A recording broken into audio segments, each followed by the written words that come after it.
All right, we back like we never left. It's Speaking with Gravity, a mental health podcast that talk about what? Mental health, how it affects everything. Everything affects everything. And remember, we're therapists, but this isn't therapy. It's a podcast.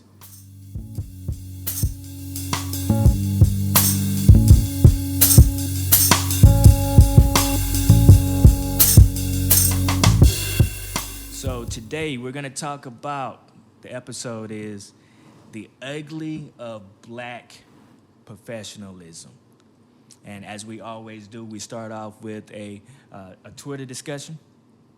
And I thought this was kind of neat. I sent this to y'all. I don't know if y'all had a chance to look at the video. But there was a response to the video. The video was about a content creator named Ebony Davis. And apparently she has a couple of brand deals. She has a huge following. And she posted something that was, I guess, personal. It wasn't necessarily associated with a brand, one of the brands that she was with. And it was sexy, seductive. And she put on there, I forgot exactly what it said, but it had something to do with my man, but she used the N word. This is for my man, or my man took this picture, right? And when she did that, the people that she had a deal with said they said, nah, that's inappropriate. You can't do that. We're backing out from having a deal with you. Oh, man. So this person sent out a tweet responding to that. Brands can't try to partner with black people for diversity and expect them to act less black. This is when the ideal of inclusion is for show, because they don't take black culture for what it is. What black people do has to be white adjacent for it to be deemed acceptable. That's wrong. And the person name is A Summer Wine on Twitter. But how y'all feel about it? Did y'all have a chance to look at the video? I don't know if y'all looked at it or not. I didn't look at the whole video. I saw some of the stuff that she was saying. The content creator, that is. And I guess I see both sides of the story. You know, I understand if you are a content creator and you as a brand want to align yourself with that content creator because they have X amount of people. But they have X amount of people for a reason. Whatever content that they're putting out, that's what those people are coming for. So if they put out sexy content, that's what's going to be predominantly on there, and your brand is associated with that. If their content is surrounded by talking about drama or talking about lifestyles of the rich and famous, that's what your brand is going to be attached to. So you got to know that going in. I also was a little frustrated at the content creator trying to come at the brand like they don't have a right to say, I don't want to be associated with that. Like, the way that she was presenting it, you chose to put yourself out there like that. So it's a possibility that everybody's not going to agree with the way that you chose to put yourself out there. So you lost the deal. Don't be upset. Don't try to shine on that particular brand because of that. But that's just my thoughts on it. Did y'all have anything that y'all want to add to that or disagree with me on that? I want to ask, did you think it was sexy and seductive? Did you? Definitely thought it was sexy. Definitely thought it was seductive. Now, that being said, she was a young content creator. And anytime I see them, I always think about my daughters. Okay.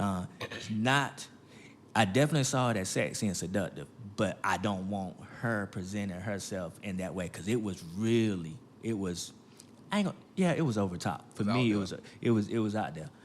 It is something that I would want to see the person that I'm talking to in, but I wouldn't want to see her in that, and the rest of the world see it. I would just want to see it. But yeah, it was fire. It was really fire. It was fire. It was a good look for her. It got her fired too, huh? Well, to some degree, it got her. It was fired and got her fired. Yeah, you're right. All right. If y'all don't have anything to add, we'll go ahead and go to the QD of the hour. QD of the hour, quotable data, another version of fun facts, info for you to be able to give your family, friends, colleagues, coworkers, and church members. 2019 survey commissioned by Dove found that a black woman is 80% more likely to change her natural hair to meet social norms or expectations at work more than a white woman. That's crazy. I never really thought about that. Natural hair, like when, and doing this, coming up with the material for this episode, stuff that I don't necessarily deal with on a day-to-day basis, you don't think about. But to have to make that decision on whether I'm gonna wear my natural hair or whether I'm gonna do X, Y, and Z so I can get this professional job or this certain type of job to make this certain type of income, that's heavy. Intro. So, at times, being your true self can come at a cost. Down through the years and even to the present, many individuals feel that climbing the corporate ladder to success means presenting themselves as professional. However, more often than not, the meaning of professionalism is often connected with assimilating into the majority. There is an expectation, an impossible expectation, of needing to be white while inhabiting a black body and embracing your black culture. Are we really supportive in corporations and organizations of diversity, inclusion, and equity? How can we rethink the system and expectations that are in place and reuse to lend to people just being themselves and refuse to lend to people being themselves? That's deep. What is professionalism to y'all?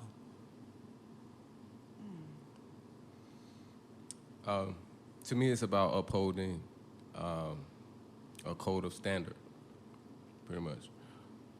Whatever profession, whatever setting that you're in, upholding a certain code of standard. Broadly, to me, that's what it is. It, across professions, it'll differ, but broadly, I would say. I agree with that.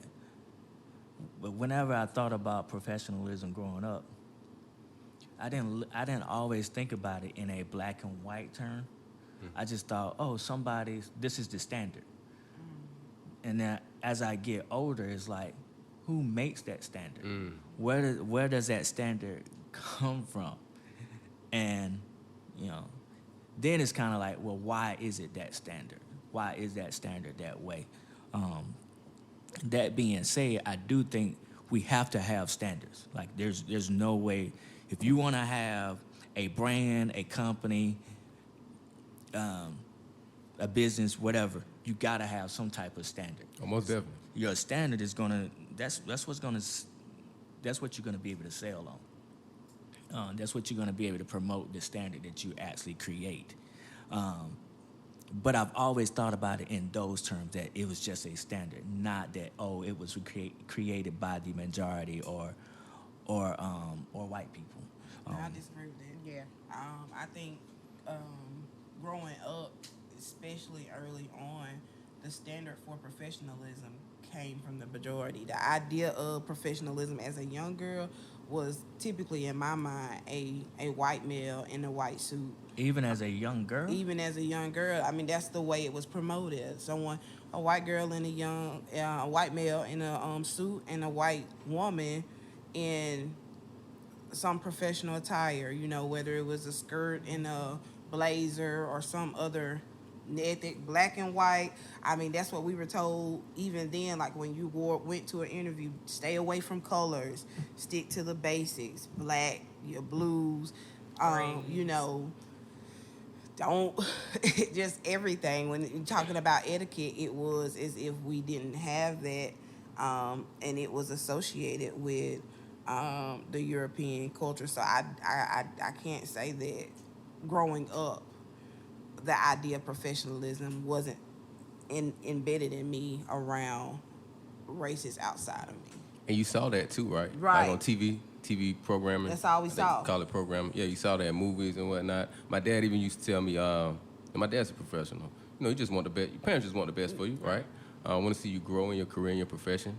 whatever you get into. So he used to tell me, watch the news, watch how they talk, and guess who's on the news talking? Right, Guess who the main broadcasters are? Yeah. You know, so yeah, that right there. I mean, you see it, you saw it even as a child. I would agree with that as well. However, my perception shifted when I first saw A Different World. Oh, wow. And from there, Yeah. now seeing black individuals striving for professionalism, just to expand on their careers or whatever, educational advancement. Now I'm seeing them still from that modern concept of Europeans putting out, this is what professionalism is. They're mocking it, but I'm now seeing black individuals doing it. So it's shifting. It's like, okay, I too can be in that same setting, but still in the back of my mind, hair may have been straight, staying away from the colors, even down to pantyhose and closed-toe shoes.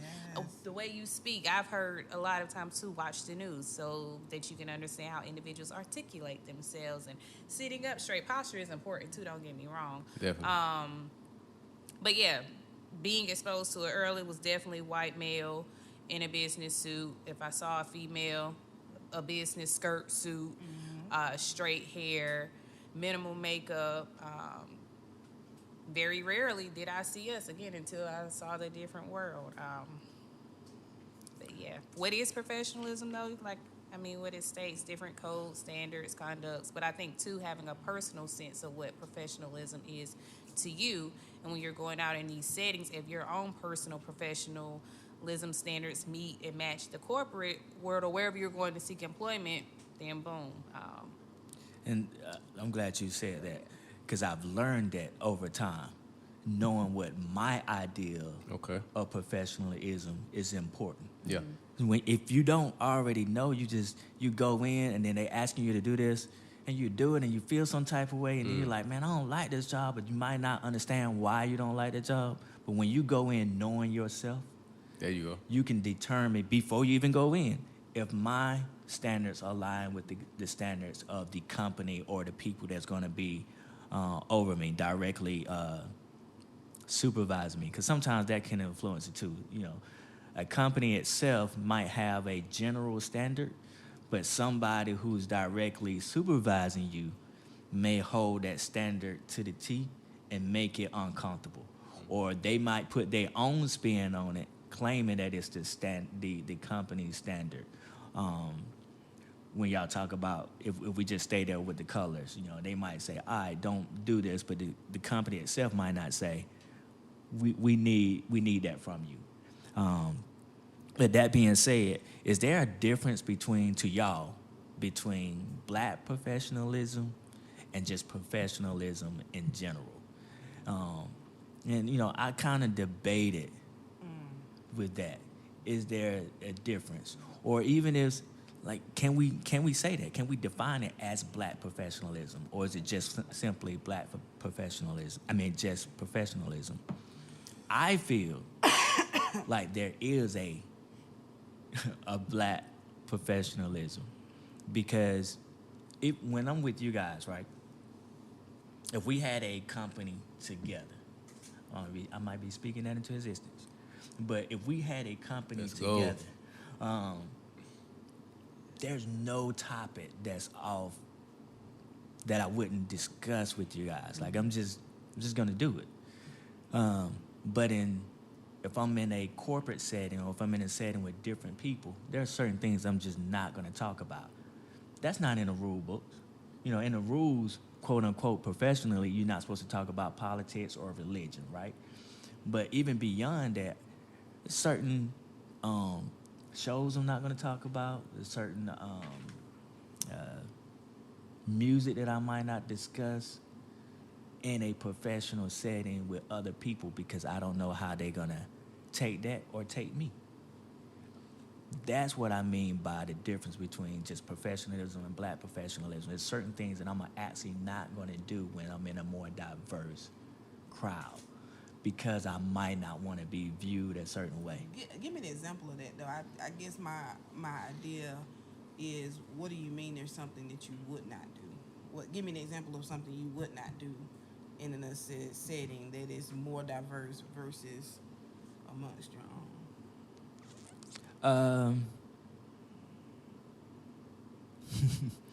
Maybe I wouldn't talk about going to a HBCU. When I say talk about it, I didn't go to a HBCU. I went to a PWI.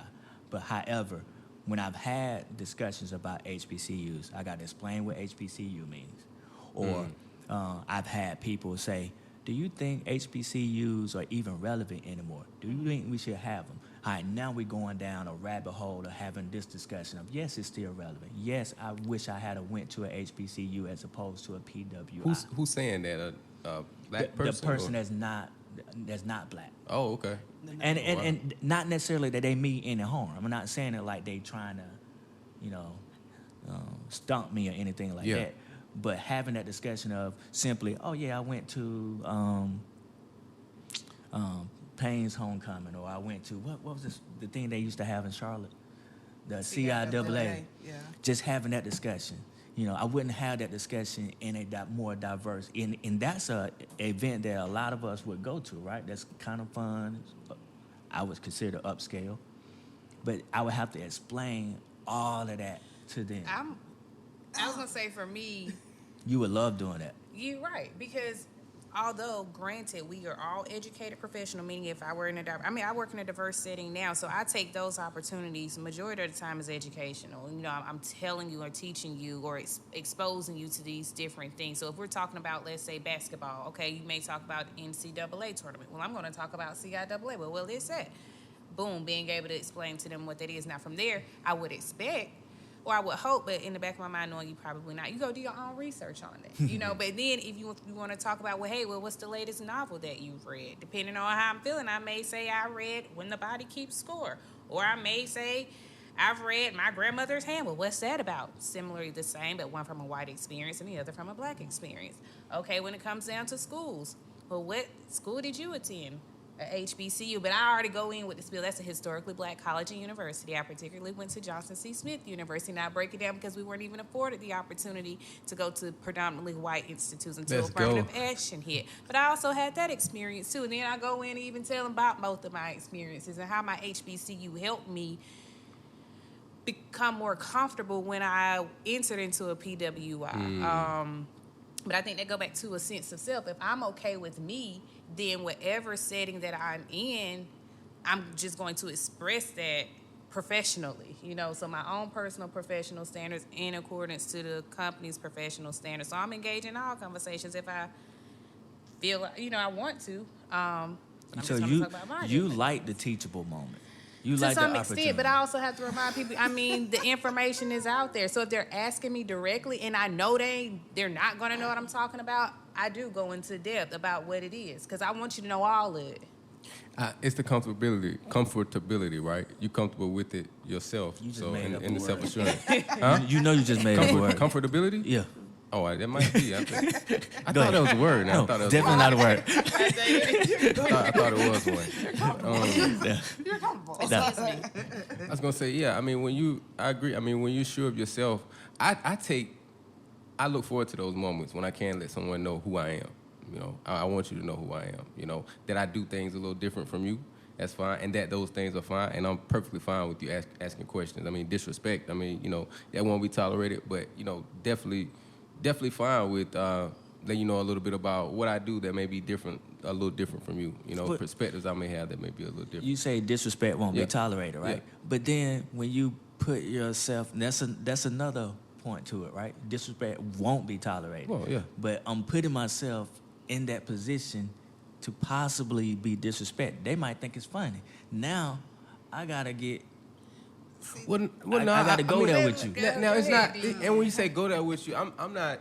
When I say won't be tolerated, I'm not gonna fight nobody or anything like that. But we're gonna get to the root of your understanding of this thing. You know what I mean? Where does this come from? That could cause. They can cause tension. They can Tension cause is good tension. sometimes. Tension is good for growth sometimes. Okay. That's if Good they for want growth to, though, because most of them really don't even care. You know Yeah, what I'm saying? and at that point, you gotta let it go. But But those who are interested, and I feel like that's when I go. I'm sorry to. no, go ahead. Like 19 Keys say, cut your wisdom.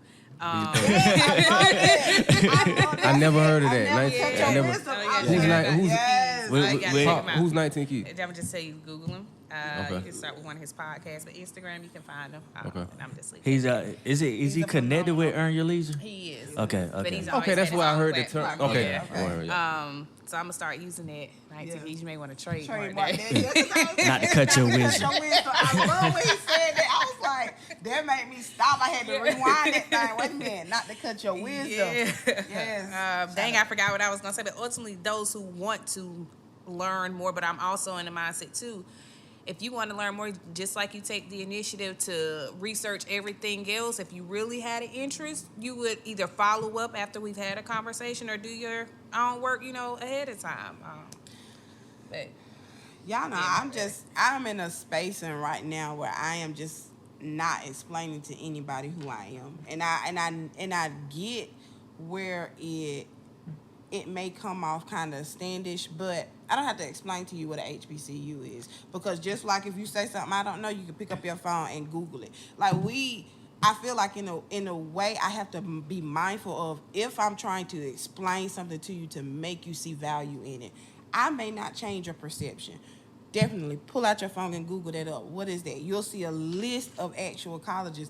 I never knew they would existed. Exactly. What is the purpose of this? Is to give us our own safe spacing, right? Because just like I know what it means to be in a actual setting that doesn't really look like you. If you never had to experience that, and I say that because even if you Google right now beauty, we don't come up. Like if you Google beautiful, the first pictures you will see, everything does not look like us. So therefore, I have to go in and intentionally put black beautiful women in order to see the black beautiful women. And then it's like, so I'm always navigating within your spacing. So if I found something that solidifies me, that has given me courage, what it means is if I'm sitting in the same room with you, my knowledge base is just as strong as yours. I don't feel like I have to go into definitions about what professionalism is. And I guess I used to be that person to where,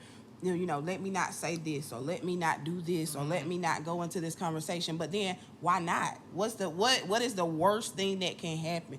Now, will I just go in and talk about, me and so got drunk? No, because that's just not my standard of communication, because these are not my friends, these are my colleagues. And so that's a professional boundary that I have with people, no matter what their color or race is, right? Because if you're not a friend outside of this work setting, you don't need to know where I was, who I was with, none of that. But in this setting, like, if I want to talk about fried chicken, if I want to talk about HBCUs, if I want to talk about, African American, literature, that's my right to. And if you want to ask questions about it, cool. If you choose not to, cool. Like, I am no longer justifying black professionalism, because at the end of the day, I am who I am. And I think because we continue to try to justify, okay, I'm a black professional.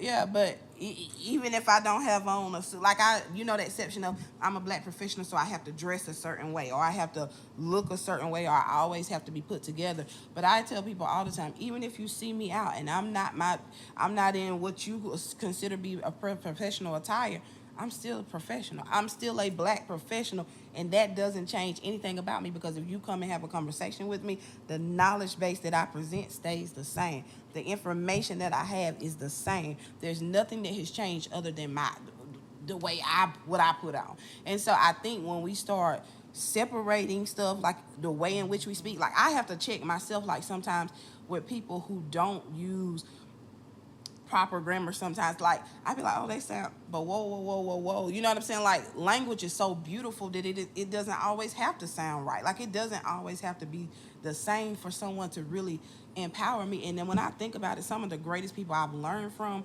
don't talk like me. Right.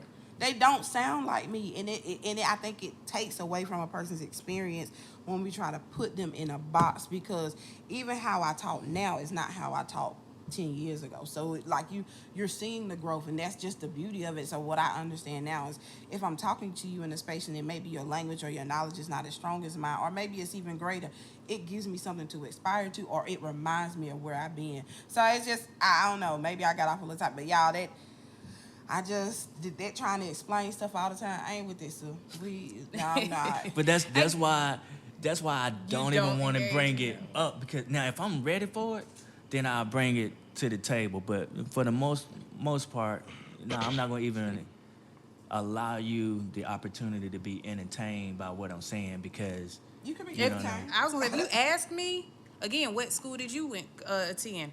Yeah, I went to a HBCU, Johnson C. Smith University. That stands for Historically Black College and University. All right, well, again, what latest novel have you read? This is the novel that I read. What have you read? So if you're trying to include me in a conversation, if I want to be included in a conversation, my responses aren't going to change. I'm not going to pick the latest novel that I read by a white author because I may think you may be able to associate more with that one opposed to this other one that I read maybe by a black author. I've read both. What type of music do you listen to? It just depends on my mood. Most of the time, hip hop. Sometimes I may listen to a little jazz. Sometimes rock too. It just depends. Understanding the culture and how music was created in the first place, and I think even going back to Dr. Rita Walker's book, having a sense of connection to our culture so we don't have to code switch sometimes, so we don't have to dim down ultimately our light. And like you said, sometimes even overly explaining ourselves just to even think, are they even interested in it? So I code switch a I lot was like, I less now, have to. but I have a lot in the past. Can we Even explain what code switching is? Because everybody might not understand what we mean when we say code switching. How about you do it? Because I think you're gonna do it better than me. You the one is, and you're right. They don't know, but everybody don't know. So I'm trying to put it in its simplest terms. So Don't make it simple. I know. No. You try to no. Share your wisdom. I ain't gonna cut your wisdom no more. All right, go ahead. What is it? Hold on. Say it one more time. Code switching. Cut your wisdom. Cut your wisdom. Yeah. Okay. I didn't mean to cut I'm you. gonna invite Josh's wisdom. Josh, explain Code switching. Code switching switching. for us from your perspective. First thing came over Uncle Tommy, but I mean we're not going. You just gonna be raw. That's the raw is the first thing to come up. But yeah, I mean just switching up. I mean switching up. It's hard to put in Play, words. Promote switch the way up you to speak. me is like playing into to the Come on. majority, or playing into either deciding to play into what you want me to be. Come on. To make you feel comfortable. There you go. Or staying true to myself and doing what I'm doing, whether it makes you comfortable or not. That was So, every word I just thought of. Yeah. He said it. Yeah. When I code switch, I'm trying to make you comfortable. I'm trying to make you good with me. When you spoke on the clothing, there's certain days, of course I do therapy, right? If I got a lot of new people on that certain day, I might kind of do khakis and a button down, maybe even add a necktie, because I'm gonna appear safe, comfortable, a professional. Where once you come in, I know I got a couple of people that I've seen several times. I might have some shorts on and a t-shirt. I might come in with some jeans. I got a shirt that says, I'm rooting for everybody black. Well, if you know me, if you know who I am, I'm not ostracizing anybody. I am rooting for everybody black. But I wouldn't do that for somebody necessarily that I'm meeting for the first time, a client that I'm meeting for the first time, because they might feel like that might ostracize them. If they're not black, they might feel like, dang, what that mean? I'm rooting for everybody black. I'm still wearing the shirt. Yeah, I'm telling you now. I'm wearing the shirt that too. can really come up. Like y'all think I think about that's that their can- perception, though. Because when you if I'm somebody rooting for if you everybody go to a black. therapist that says sorry, I'm Chris. rooting, if you went to a white therapist that had I'm rooting for everybody white. Come on. For one, I probably wouldn't even sought out that therapist just to begin with. That's just me. Not even if you had the shirt on or not, because for me, I would like to work with an individual who looks like me. That's just my preference. Okay. It doesn't mean that, So that's just that. I may come in the next session, I'm rooting for everybody black. That doesn't mean that I'm not rooting for others. I'm just telling you, I'm rooting for everybody that's black, Yeah. not to exclude anybody else. It doesn't say I excluding others. I'm just putting it out there. I'm rooting for everybody black. Okay, cool. You can wear I'm rooting for everybody that's white. That's cool. Yeah. I feel like it's always been, not to cut your wisdom. It's always been. I mean, it's the general consensus. Like you know what I'm saying. white people root for each other, and it's not. They don't have to verbalize it. You know what I'm saying? They don't have to kind of acknowledge it. You can. It just is. You know, it's always kind of been that way, and I'm not. Saying this represents all, because there are some disparities within that the European race as well, but it's a known fact. But it is also generalized sometimes that black people can't come together. We don't support each other. We look down amongst each other. So from a perspective of you saying that, like I'm the type of person now, if I see you staring at my shirt, now I see that you're intrigued. What does this mean? Now I will explain that shirt, right? Because that's just a general consensus. And so I may be willing to go into explaining you what that means from my perspective, right? It's not to discredit anyone else, but because no matter whether I know you or I don't know you, I am rooting for you to succeed in your element, whatever that looks like. I'm rooting for the hairstylist to succeed, become a millionaire. I'm rooting for the dentist, whoever, to be successful. And so that shirt shouldn't intimidate you, because I'm rooting. How does that offend you? What does that do to you? Because I'm rooting for many years we walked around looking at symbols that promoted hatred. That's not saying anything about I hate you. We know that these symbols align with hatred. We know what they, you know what I'm saying? We got tattoos of KK. I mean, that's all. Tattoos are permanent. So there's these symbolisms of hatred have been pushed in our face for years, for generations, without any kind of empathy. So now that you want to put on a shirt that says I'm rooting for everybody black, that's problematic. For who? Yeah, but Now, can I say something real quick? So I think this is good because it shows the different perspectives of black professionals, us being black professionals. Me, myself, I probably wouldn't even wear a shirt that says I'm rooting for everybody black. That's just me, and I love my blackness. I love my black people. I tell my black people all the time, I don't care what level they on, hey, bro, what you got going on? I'm here for you, you know? I really try to be there for people. I would probably wear a shirt that says I'm rooting for you, period. That's just me, because I'm really cognizant of how other people feel. You know, I don't care what color you are. That's just me. I am too. But I'm really sensitive. I'm saying that's how mine manifests, though. You know what I'm saying? That's how mine manifests. And but I am here for my brothers and sisters, though. You know. I wore that. I think I wore that shirt to. There's nothing wrong with the shirt, though. No, there's nothing wrong with it. But I'm proud of it. I love that shirt. Shout I out to love Issa for that making that statement. statement. Issa Rae was the one. It comes from her statement that she had on one of her shows, Issa Rae. But I wore it at a Charlotte Hornets game, and a white lady came up to me and was like, "Hey, I really love your shirt." Now I don't know if she was being sarcastic or funny. she really. I can't say that. She was being funny. She really could have meant it, Yeah, but she she actually, I wore it, and then when she came to me, I really went. She just threw me off. And then I looked down at my shirt. I was like, oh, I got this shirt on. And then I start processing, like, was she being sarcastic? Did she really mean it? And then after that, I was like, all right, let me be cognitive of where I'm at when I wear this shirt. Because I am not meaning it to wear it in a divisive manner. Like, what I hear from you guys is y'all don't care whether it's divisive or not, because you know what you mean in your heart. But with me, I know what I mean in my heart, but don't want it to be divisive. We're already in a divisive state as a country. But there are many statements that people put on shirts that others don't question. You know, I get that, but why would I add to it?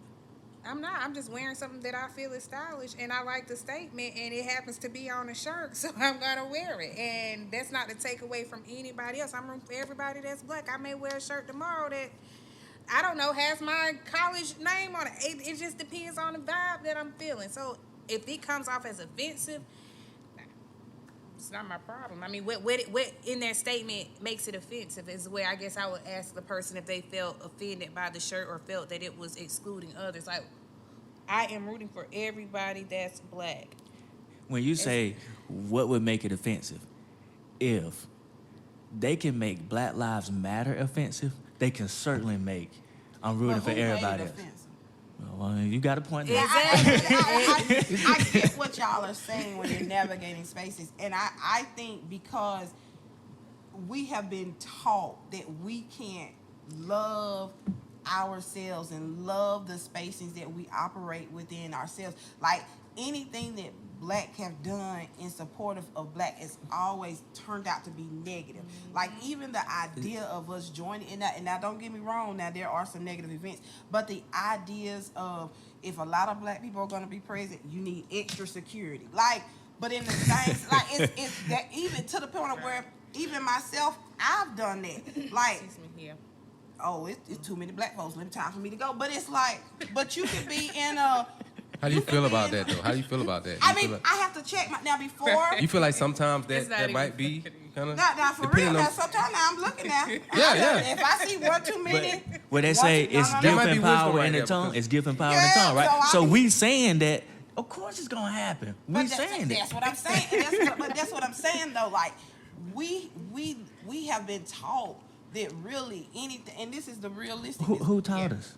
Well, you already know who taught us. Privilege. The privileged people, you know. Just as a concept. It Privilege does. as a concept. And we have come to a space where we see, and I came to a realization, we have been taught that Black is so bad and being Black is so wrong, and even some of the things that we internalize as a culture when we associate with Black people is wrong. Like you know what I'm saying? Like, what's the difference between us having a Black cookout and y'all having y'all social events?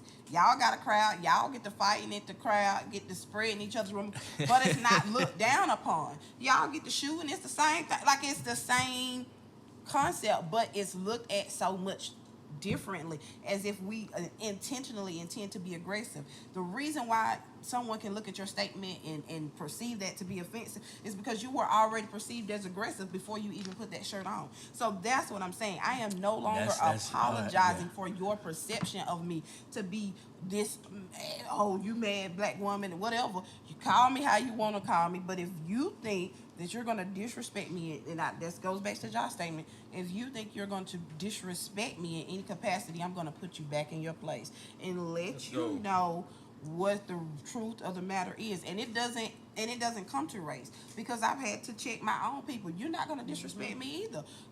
But that's just about me, and that's how I value myself. Like, the price of me now is going up so much for me that I hear you. nobody I can hear just you. come off and I hear you. and that's what I think The it is. price of me is going up. So much, like it gets to that space and where you just have to respect yourself enough. Right. When you talk about Black professionalism, or you talk about professionalism, it's a standard for you and how you conduct yourself and how you see yourself and the value that you see within yourself, so that no matter what space and you go in, you act and you carry yourself in a certain way because you respect yourself that way, right? So where I go into a setting, I may socially drink, but I'm not trying to get fully intoxicated where I'm passing out on the floor. Now, that has happened, Lord forgive me. Oh, wow. But We've all you had know what those I'm saying? experiences, I It's not believe. something that I'm doing every On the floor? weekend. Right. You know what I'm saying? Or On the floor? every other week, because I just hold myself to a better ended. standard. I want to That's what it be. is. I want to be conscious of where I'm at, and if I got unconscious, it's because I was with some people who believed in me. Okay,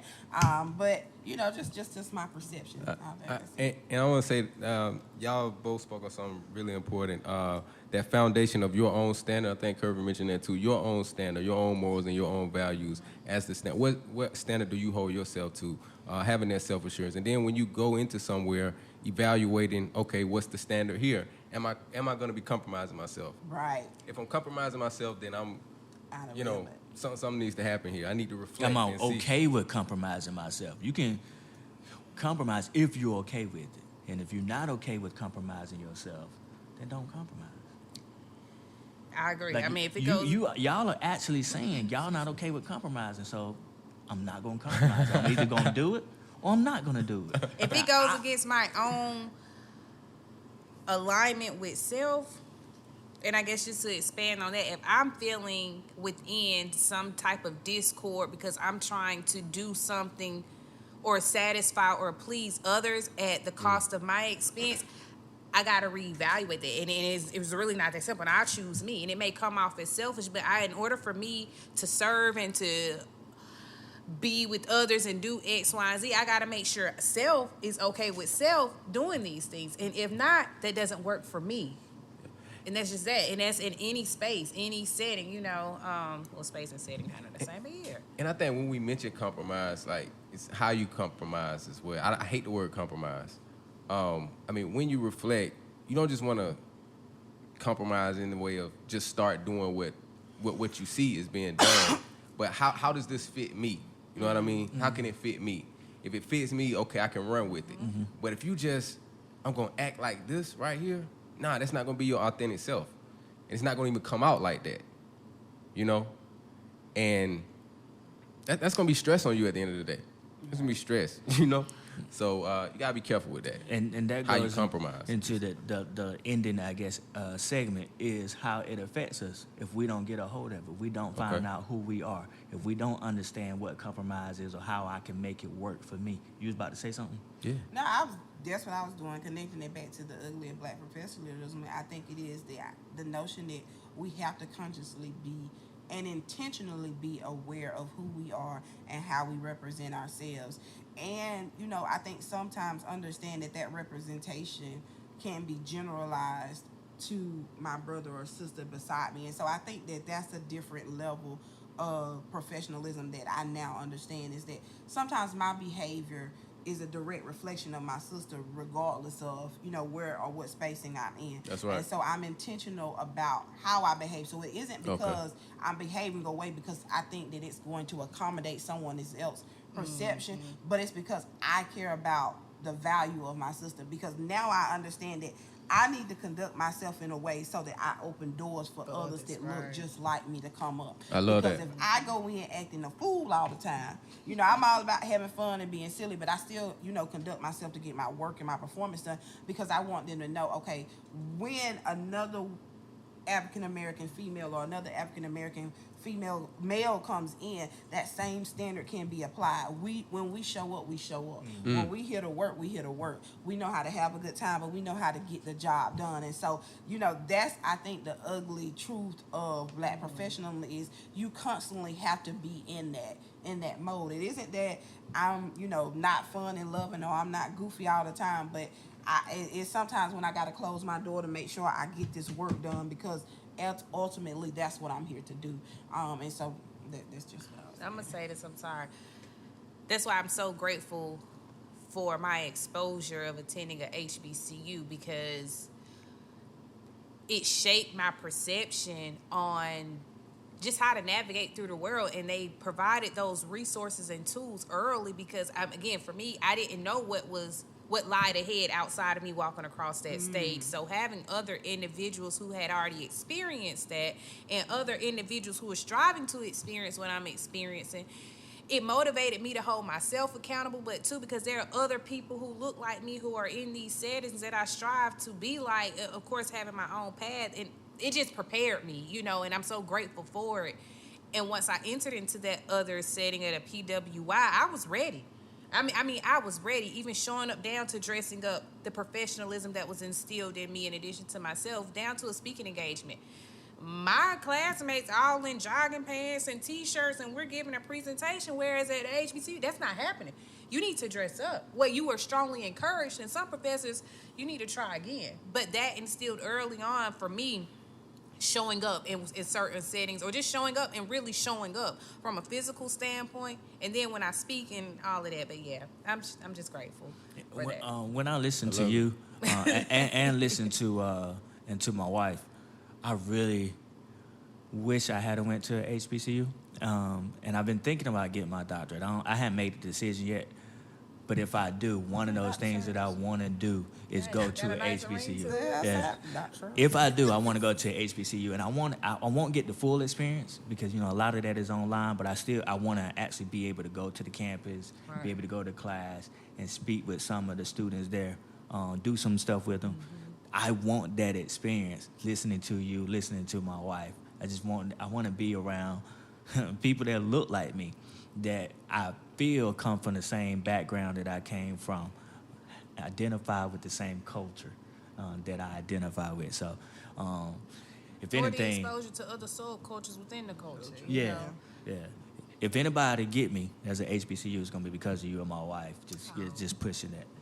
All right. So I think we done covered a lot of the ugly of black professionalism. With, you know, if there's anything that would have come out of this, I would like to say we kept saying over and over again, knowing who you are before you go into any arena, any job, knowing who you are and not either accepting compromise or saying I can't compromise and so therefore this is how I'm going to move, if nothing else. That being said, shout out to 1811 Customs for my shirt. Okay. And my little necklace here. I'm wearing my niece's. I took it off of my brother's. Took it off of him today, so I can wear it with this shirt. But anyway, 1811 Customs made both of them. You can find her on Facebook, and I'll add that into our show notes. Still, 6-1 Event Rentals. If you need your 360 photo booth and all the other stuff that comes with it. And when I say all the other stuff that comes with it, there are a lot of people that's only giving you that booth. They're not giving you anything else that come with it. So if you want the extra stuff, go check them out. We'll put a link in so that you can go check out and see what that extra stuff is. Check out Speaking with Gravity on Facebook and Instagram. I was talking to Mr. Winston today, thinking about going ahead and put us on TikTok. Okay. You like clips? Like clips? Yeah. So we could do clips. Oh, okay. You got us? You got us, Josh? No, I was saying that was a great idea. Oh, okay. You gonna say Excellent idea. we're gonna try to convince some Josh to kind of put some clips together for us, but we'll see. I help out. And that's it. Did I miss anything? Yep. Shout out to Kodak Ready Consulting. Oh yeah. Hey, most can definitely. you because I didn't have this on. Can you just explain a little bit more about Kodak Ready Consulting? Because you put it out there on social media, but everybody might not be following you.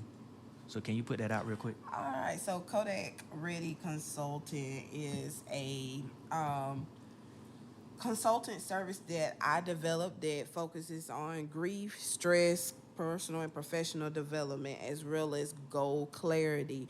The purpose of Kodak Ready Consulting is to allow individuals to see their personal transformation as they continue to elevate in their lives.